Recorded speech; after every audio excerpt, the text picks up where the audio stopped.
भाग 24। आत्मा का युद्ध। 2 महीने बीत चुके थे। जंगलों के उस अनंत अंधकार में जहां हर पेड़ रहस्य से भरा था, हर पत्ता किसी खतरे की चेतावनी देता था। गंगाधर अब वो नहीं रहा जो 2 महीने पहले था। उसके कपड़े फटे हुए थे, शरीर पर खून के निशान और आंखों में एक अजीब सी आग।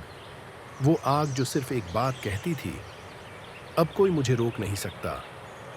गंगाधर रुकता है, उसकी सांसें थम जाती हैं। वो धीरे से अपनी नजरें बाएं मोड़ता है। अचानक एक गर्जना और झाड़ियों से एक विशालकाय काला बाघ छलांग लगाता है। तो तू है इस जंगल का रक्षक। बाघ अपने पंजों से हमला करता है। गंगाधर बाएं झुककर उसका वार रोकता है, लेकिन उसके कंधे पर पंजे की एक गहरी चोट लग जाती है। खून की बूंदें हवा में तैरती हैं।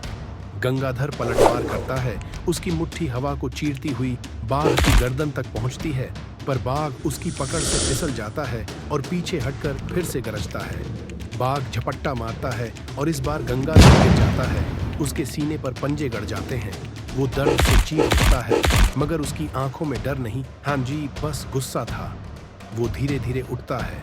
उसकी आंखें अब वैसी नहीं रहीं। उनमें हल्की सी नीली चमक थी। वेद आचार्य की शक्ति जाग रही थी। गंगाधर धीमे मगर दृढ़ स्वर में बोलता है, तू मेरा रास्ता रोक नहीं सकता। गंगाधर ने अपना हाथ घुमाया और उसके चारों ओर की हवा कांप उठी। बाघ के पैर जमीन में धंस गए, लेकिन बाघ ने जवाब में दहाड़ मारी और अचानक उसकी आंखों से लाल चमक निकली। वो कोई साधारण जानवर नहीं था, वो जंगल की आत्मा थी। बाघ ने छलांग लगाई। गंगाधर ने हवा में पलटी मारी, लेकिन बाघ की पूंछ ने उसे झटका दिया। वो एक पेड़ से टकरा कर गिरा। खून उसके मुंह से टपकने लगा। वो जमीन पर गिरा हुआ था, हाथ में मिट्टी भरी थी और उसकी सांसें भारी हो रही थीं। तभी वेद आचार्य की आवाज उसके कानों में गूंजती है, याद रख गंगाधर, शक्ति सिर्फ शरीर में नहीं, आत्मा में बसती है। अपने भीतर झांक, वही तेरा अस्त्र है। गंगाधर की आंखें खुलती हैं। उसका शरीर चमकने लगता है।